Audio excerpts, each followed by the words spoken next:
Welcome back. In today's training, I'm going to show you how to make an amazing social media profile picture using Canva.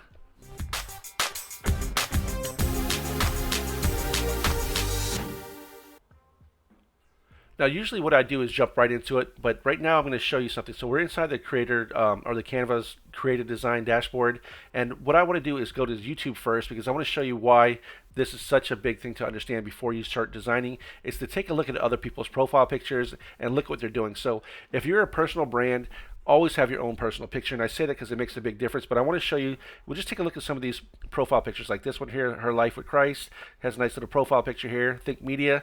So Think Media is a group of multiple people, so that's why they have their brand there. Tim and Eric, I love this show, by the way. I used to watch it all the time. So just by going through some of these here, we're taking a look at the profile pictures. Like here's a really good one, Mr. Who's the Boss. So he has a little contrasting. But what I want to show you is actually, let's go to podcasts. I like to see because podcasts, a lot of them actually are making they have some really good photos just to give you examples from. So let's take a look here. So up top here we have Brian Taylor, really nice, wearing a suit. Get the picture here, so I'm just to zoom in. Then we have the next one is Rotten Mango, nice little photo here. Now this one, the Midas Touch. So this is a brand, and they're using the letters or their logo as the profile image, which this is okay. It works if you are a big company or a big brand. However, what I don't like about it is it's no personal touch to it. So even though they have the Midas touch, it's not a personal touch, meaning like if I responded to something like a comment on this video, then I don't know if they responded back, who's the person that responded. Was it somebody on the staff? Was it, admin or member? I have no idea. But having your picture there, it kind of gives you that feeling that it's more personal. Like for instance, if I did a post on Brian's page and he responded back to me on the comment, then I'm like, okay, that was probably Brian that did it, even though it could have been his assistant or somebody or whatever. But I just would think it's more personal that way. So let's just take a look at a few more here, and I want to show you. So great, these are some really good pictures. Like this one, Brett. I like that the color that it matches his branding. You can tell already what's inside his set there. Latasha. So Latasha has a really nice picture. I like this one a lot because this is a much larger profile picture versus like this one. That's okay. I'm just trying to give you an example of what works and what doesn't. So let's take a look at hers. I mean, this is it stands out. Like, look at that. That's such a pretty picture of her. But what we're going to do is right click on this and open up the image. The reason why I'm doing that is because I want to show you, this is the part that I was referring to. So this is the profile image that she's using here. So this is great. She's using a square image, so it's not a circle, and that's what I was telling you before. We have to know what we put in our profiles at. So because she's using a square, when applications such as like YouTube makes it a circle, it's actually going to crop out all the stuff that's outside that circle's area. So this is such a great picture of her. She has the contrasting color in the back. It has a little neon light, I guess that's from her background, and it's like it's out of focus, so it's like a bokeh effect on there. So really, really nicely done. But now I'm gonna go to my account here, and just to show you again why things matter. So for mine, I actually have a circle on mine. So if you notice this white circle, this white trim that goes around mine, I actually did that inside of my image. So my image isn't just a square, it's actually a circle, and it looks kind of funky, but if you put it on something else that turns into a circle, into a square, then you're gonna have that little circle in the middle and it doesn't match. But I know that I'm using this specifically for YouTube because this is what it does. Same thing with Canva. So let's go into my Canva account. I have a different profile image up here. I have using an older photo, but I just did it for purpose because I was changing stuff. So you see how it's a circle, but if I scroll down, this is the image I used. It was actually a square. This is a square image. However, up top, look, they put it in a circle. So I kind of know where it cropped it out. So what I usually do is, like when I create a photo like this, I could actually go to File, and the settings. I can actually show margins, so I know that anything in that circle, kind of like that margin, usually fits.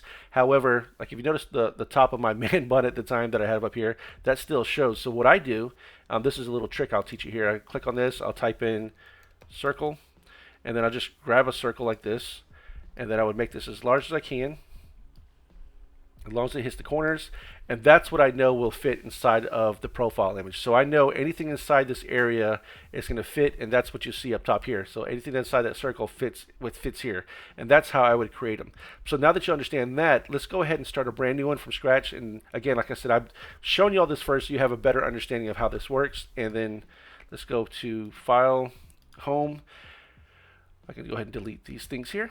So what I want to show you is the creative design. And this is where it's going to make the biggest difference. When you're creating your design, you want to go ahead and make sure that you choose a size that's going to work for many different social media platforms. So for instance, if I just type in profile here, we're going to see different sizes. So Facebook profile frame, 1500 by 1500 pixel.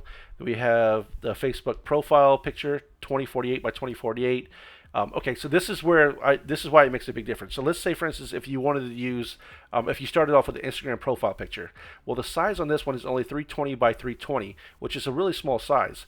That means if you decide to take that same image later and you want to add it to your profile picture for Facebook, it's going to look bad because you're actually stretching this. You're actually trying to upscale something that's designed at 320. You're trying to make it go up many times over to 2048. So the way to combat that is start off with the large profile picture and then go ahead and when you put it into the other ones, usually it would fit in there as long as it's within the size frame of the file type, not the size frame of the actual like the image, but as far as the file, like some might say 2 megs or 3 megs, the file size max, that's how you would actually do that. So let's go ahead and start with the profile picture of 2048 by 2048. And the cool thing about doing that is actually it's going to give you templates already, so it knows here's the Facebook profile pictures because it did a search for it automatically, and now you're going to give you an example of a bunch of different types of Facebook profiles. Now, the things you got to remember is it put it in a square because that's what it is. It's 2048 by 2048. However, on Facebook, there's going to be a chance that they're going to crop it out as well, so it's going to make it a circle. So that's what I say, design for the circle, but anything else you add around it is just going to be extra. So that's really important to think about. So let's go ahead and find one that's going to be pretty simple to use, and I'll show you what you want to do. You want to actually have the contrasting colors. You can do what, so like for instance, this person here, this photo, if I did the same trick I did earlier with the circle, let's go ahead and make this circle white just so you can see what it's going to do. I can click on top here. So if I make that all the way through, so this fits perfectly. So everything that you see inside this area is going to fit there. Same thing goes with the guide. I like to stay with inside the guide. And if if I showed you, let me show you again if I didn't show you. So the show the margins, I like to keep that on. So right now, I'd like to keep stuff inside the margin area. Let's click that back on here. And like if my headshot, I would have made that down just a little bit further, and I would just make sure everything fits inside that area. And because we're using the circle, again, that's what's going to show, and that's what you want to do. So now that you understand how to do that, let's go ahead and make a couple different designs here. Let's go ahead and start a new one. And I'm going to delete the background in the back. Let's go to designs. We're going to go to the templates. We're going to look at all the different templates that we have here. So we're going to try a couple of different ones. Now, what I would tell you, which is kind of really cool to do, is to make sure there's contrast from your photo versus to what you're putting on. So let's take an example.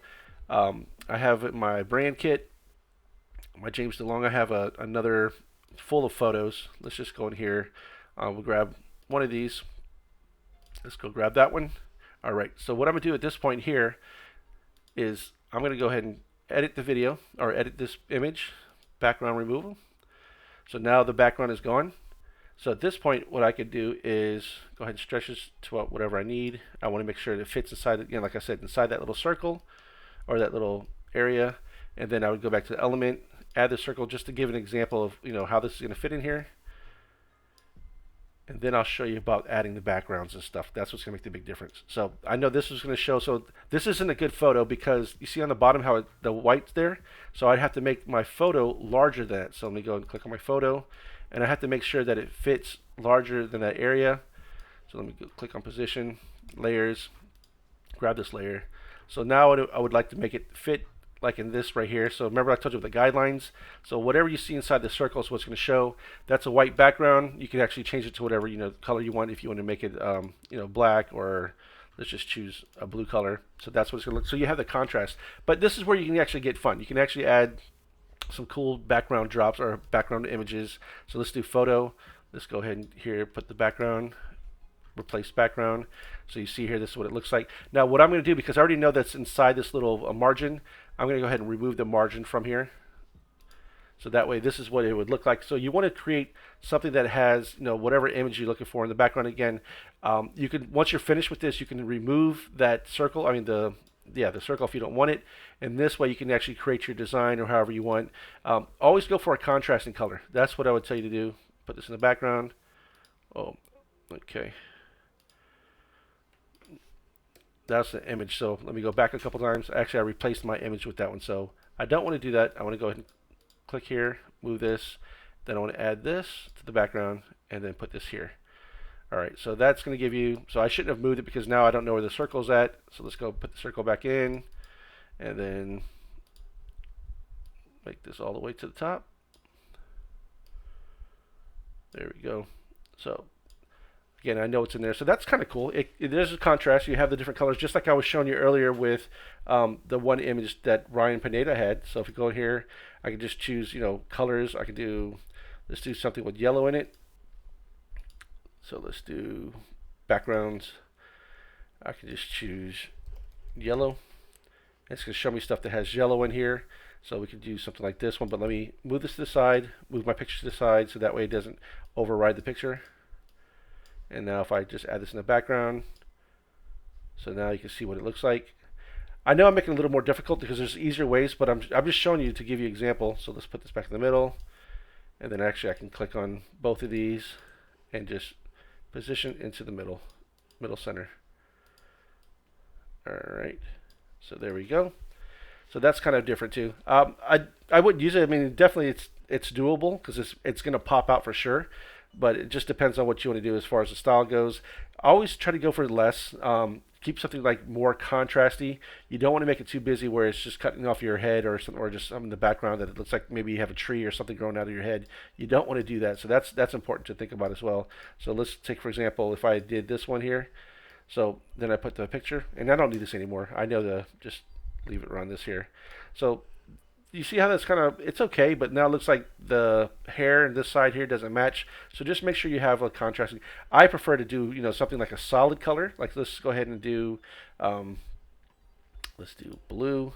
And then on here, what you can do is now you can get fancy with your photo. If you want to go ahead and add like a drop shadow or a glow. And this is what you see a lot of people do. A lot of people use the glow, and what they'll do is, like, for instance, they'll just add like a white color if they want to do a glow to it. And then from this part, I can actually close this down here. I can make that look how I want. So I think that's pretty nice with a little glow like that. You can change the color however you want. So if you go edit, it doesn't have to be just a glow. You can make it a border. You can do, the size, the blur amount. Like if I make it like this, I can make the size. So there's so many different things you can do with this: the distance, the curve, the color, the intensity. Just play around with this. So like this is what you see a lot of people used to do for their thumbnails. They would do like this white border. So these are just ideas to show you. But now if we take this particular photo here, and I'm gonna go ahead and name this blue. I'm gonna share it. We're gonna go ahead and do save. I'm saving it as a PNG. I'm only gonna save page number 2. And let's go ahead and download. And then from this point, I'm going to go ahead and open up YouTube. I'm going to call it blue. It's going to be on my desktop. So I'll go to my YouTube account, my channel. Let's go ahead and click on the picture. And then we'll go ahead and change it just to show you what it looks like here. So if I click on this, that's the blue I'm going to use. Click on the open. So you see here, it's already shown you where the circle is going to be, and that's what I was referring to. So depending on the application that you're using, that's what's going to make the biggest difference. And I told you, I already know that it's going to be the circle around my face area and whatever's in the background. So you can just go ahead and change it, to whatever you want from that point. But that's how it's going to work. And let's go ahead and cancel that because I don't want to change it. So I know with this, the way it looks here, I'd probably go back into my image. And I would scoot this over just a little bit. So let's go in here. I'd scoot that over just a little bit more so that way this would fit perfectly in the middle. But there you go. That's going to give you that contrast. It's going to give you that look. So if you see what my original one is, I had the white border. I just like that I had the black and white contrast because of my black hair that I have here. I know that making just making it so that it shows that part is going to work out for me. So there you go. That's how you do it. Hopefully that just helped you out and you just learned how to add a couple things. And also for the profiles that you can add picture or like animations into and stuff like that, you can actually go in here, type in animated. Let's say like animated. Let's just click on animated. You can add stuff in the background, whatever you want. We'll add a little picture. So if I get that, I'd put it behind me. And then that way for like those profiles that allow you to do stuff, like Facebook allows you to do like a little GIF or little GIF or image, that would actually give you some type of contrast, some of the spark. So many things you can do. It's all about imagination. I'm pretty boring. I like to keep everything monochrome. As you can see here in my profile, everything is pretty straightforward, black and white. That's how I do my stuff. My Canva photos, these are all going to be my Canva thumbnails, they're the ones with color, but my regular videos, you see, they're all monochrome. But hopefully you enjoyed it. Thank you very much for joining me. I do want to mention that if you want to, if you have any questions, I do hang out in a community that I have. It's called the Creators Hub, and to get access to it, you can actually just go to schoolforcreators.com, and then from that point, you'll learn how to actually, if you have questions, just come and just ask me. I'll be right there to see you. So SKOOL, schoolforcreators.com. All right, see you there.